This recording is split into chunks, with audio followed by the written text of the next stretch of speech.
мире немало случаев, когда спортсмен случайно проходил в тот или иной вид спорта и в результате добивался больших успехов. Так случилось и с Моусаром Евлоевым. Ныне чемпион лиги М1 Global пришел в ММА по приглашению знакомых и ничуть не прогадал. Свой первый профессиональный поединок в смешанных единоборствах Моусар провел в стране восходящего солнца в 2014 году против местного бойца. Дебют в рейдже наш боец провел весьма уверенно, не оставив никаких шансов своему сопернику из Китая.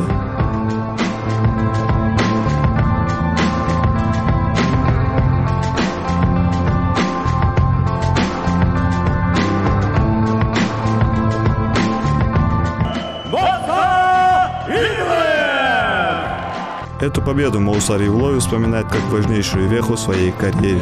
В конце ноября уже на турнире в Китае против местного бойца, которого они очень любили, у которого там были какие-то заслуги там, в джиу-джитсу или ударке. У меня получилось выиграть бой досрочно, удушающим приемом. И вот, считай, второй бой у меня уже был набить в горах, потому что китайцы захотели поставить другого своего китайца, уже более опытного. У него сейчас, по-моему, есть несколько поясов в разных организациях. Хорошо идет, с хорошим рекордом. Вот, поставили мне этого китайца, чтобы он сделал реванш. Реваншировать свое поражение.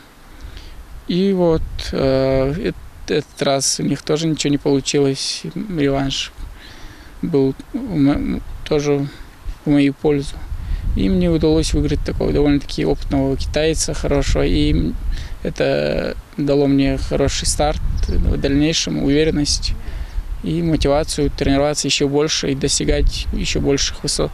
После яркого дебюта Моусар буквально погрузился в ММА. Базовый борец начал упорно работать над ударной техникой. Изнурительные тренировки и полная самоотдача – вот залог успешной спортивной карьеры. Как доказательство этих слов, серия из 9 ярких побед. —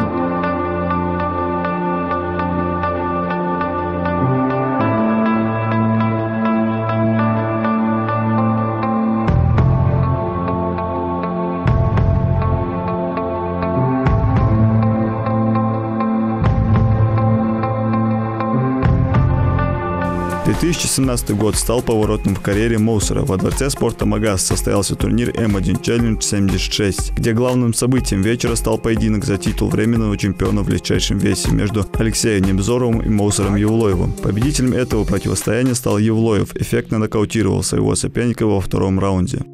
Навстречу очень плотная, яркая борьба. Ох, какой хайкик в исполнении Мавсара Евлоева. И этот поединок завершается. Лукаш Басацкий останавливает этот бой после роскошного хайкика от Мавсара Евлоева, и он становится чемпионом. После блистательного поединка на турнире М1 Challenge 76 было уже понятно, что против действующего на тот момент чемпиона легчайшего дивизиона Павла Ветрука выйдет наш боец. Долгожданный чемпионский поединок стал главным событием турнира «Битва в горах 6». Ударник против базового борца. Встреча двух бойцов, как и следовало ожидать, получилась очень интересной. Пятираундовое противостояние зрители наблюдали на одном дыхании, и Моусар не подвел своих болельщиков. Он взял постоянно пояс, выиграв во всех 5 раундах.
ответственный момент был, когда я дрался за объединение поясов. В тот момент, когда у меня был временный, а у Ветрука он был постоянный, и там уже в ринге вершилась судьба настоящего чемпиона и того, кто недостоин пояса. Вот там был очень волнительный момент, и тем более бой был у нас в горах. Это первый, наверное, бой за пояс в Ингушетии, где дерется ингуш. Вот был некоторый момент ответственности, но я сумел перебороть это и достойно выступить. Выиграть пояс – это одно, куда тяжелее его защищать. Но Моусер с такими словами не согласен. А вот что он говорит о своей первой защите чемпионского пояса против Сергея Морозова. Мне кажется, с тем человеком, с которым у тебя есть дружеские там отношения, там что-то связывает, опять же, с Морозовым мы начинали свою карьеру, там вместе в Китае выступили.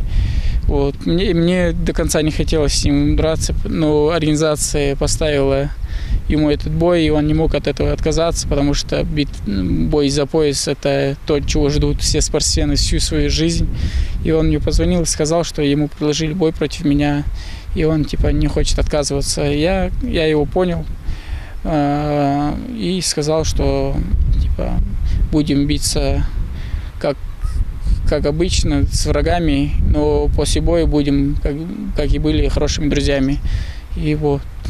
Мне, в принципе, не было разницы, с каким претендентом драться, но так как и поставили его, а значит, это уже он более близок к титулу и более опытный. А бои я привык делать с самыми лучшими соперниками, которые мне дают. Никогда не отказывался от соперников. Следующая защита чемпионского пояса не за горами. Уже 21 июля на турнире «Битва в горах 7» Моусер сделает все, чтобы пояс остался в Ингушетии. Противостоять нашему чемпиону будет опытный боец из Бразилии Рафаэль Диас, который решительно настроен навязать борьбу нашему файтеру. До этого поединка осталось не так много времени, поэтому тренироваться нужно в полную силу, как в зале, так и на открытом воздухе.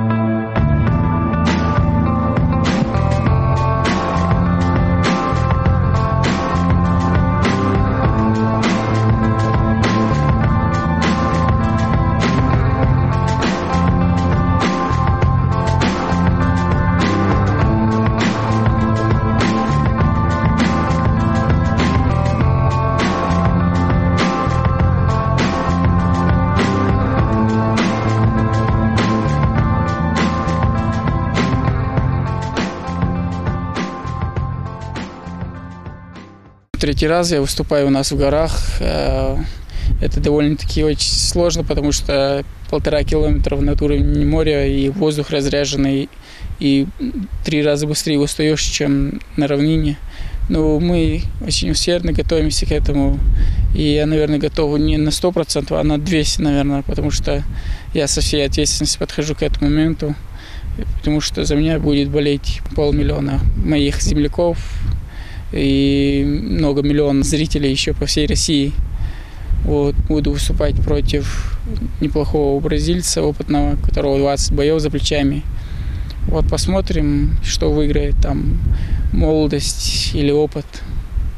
Подготовительный процесс чемпиона расписан поминутно. Во время дневных тренировок на открытом воздухе упор делается на ударную технику и, конечно же, на выносливость.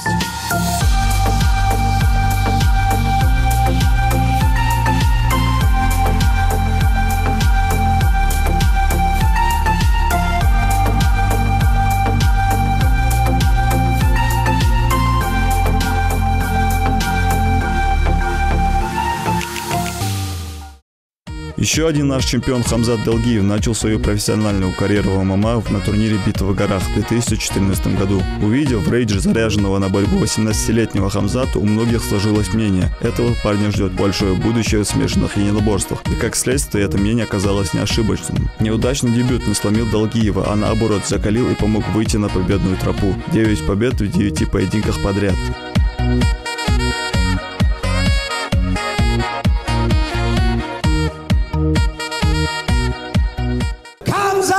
Тагиев! С детства я смотрел бои разных бойцов. Там.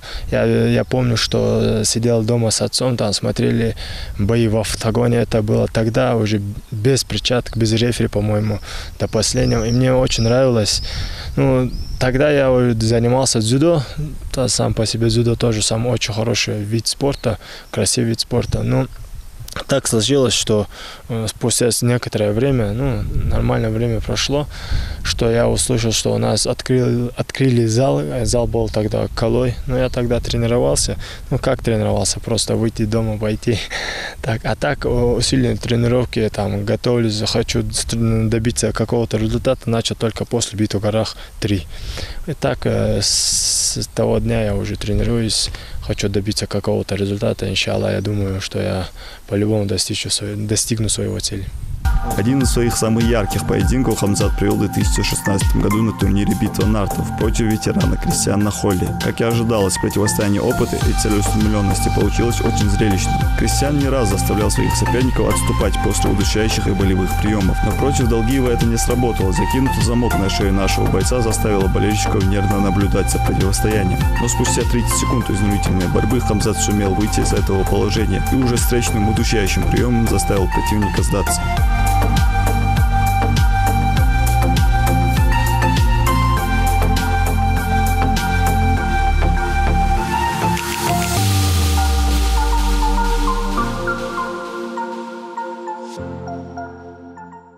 – 24 ноября 2017 года – дата, которую Хамзат Далгиев запомнит на всю жизнь. Чемпионский поединок, к которому так долго шел наш боец, состоялся на турнире «Битва нартов». Иван Бухангер, который до этого времени считался кошмаром для российских бойцов, приехал в Ингушетию, чтобы в очередной раз подтвердить свое прозвище. Участников главного поединка вечера публика приветствовала стоя под мощную поддержку. Начало первого раунда Хамзат пропускает тяжелый удар. Казалось бы, все. Но Далгиев снова проявил характер победителя. Проход в ноги и добивание решил исход поединка, и новым чемпионом легкого дивизиона стал Хамзат Далгиев.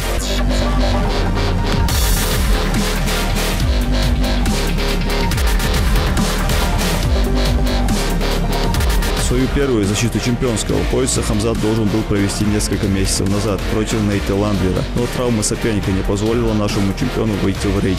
Долгожданное противостояние все-таки состоится, но уже на турнире «Битва в горах 7» против того же соперника.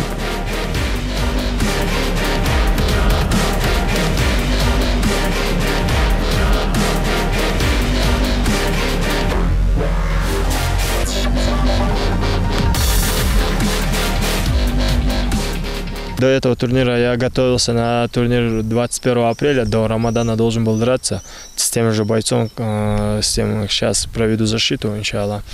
Ну, в принципе, я готов, я готовился уже давно, психологически, морально, там, физически полностью готов. Сейчас жду самое трудное, самое нудное уже начали, весогонка. Но я думаю, все пройдет успешно. Иншаллах, мы со своими братьями выйдем на пик на этот турнир и покажем очень яркие зрелищные бои. В предстоящей защите пояса Хамзат готовится вместе с Моусером Евлоевым, проводя также двухразовые тренировки на сборах в Джайратском районе.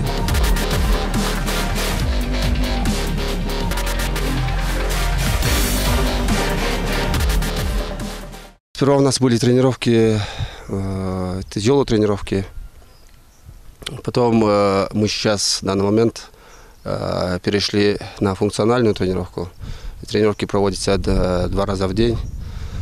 Вот, Ибрам, мы знаем, что Хамзат очень хорошо потянул ударную технику. Что ты можешь сказать про его качество, да? И на чем вы сейчас делаете упор? Правду сказать, мы больше акцент даем на ударную технику, вот именно. И думаю, тоже он за это последнее время потянулся, да. Вот мы все знаем, да, что Ландвер ничем не хуже Бухангера, тоже очень сильный соперник, да, ударник. Вот какие бы ты качества выделил в Ландвере и какими качествами обладает наш боец, то есть Хамзат Далгиев? Ландвер тоже, да, ударник, у него работа больше по ударке, вот, и у него основная работа давить соперника и работать. А Хамзату Придется с ним чуть-чуть поработать в стойке и перевести его в партер. У нас такая задача. Помимо тренировок на открытом воздухе, чемпионы проводят подготовительный процесс и в зале вместе с другими бойцами. На вечерней тренировке акцент делается на борьбу.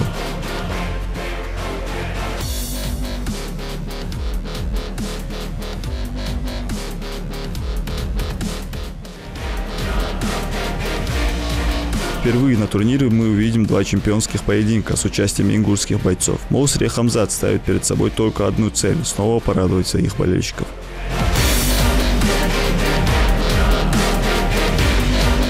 1 июля я не намерен там ничего менять в кардинальности. Буду таким же, каким был, не буду там прыгать или там еще что-то. Потому что победа или поражение – это от Всевышнего, а от меня зависит, покажу я там хороший результат или нет. Главное показать достойный и хороший бой.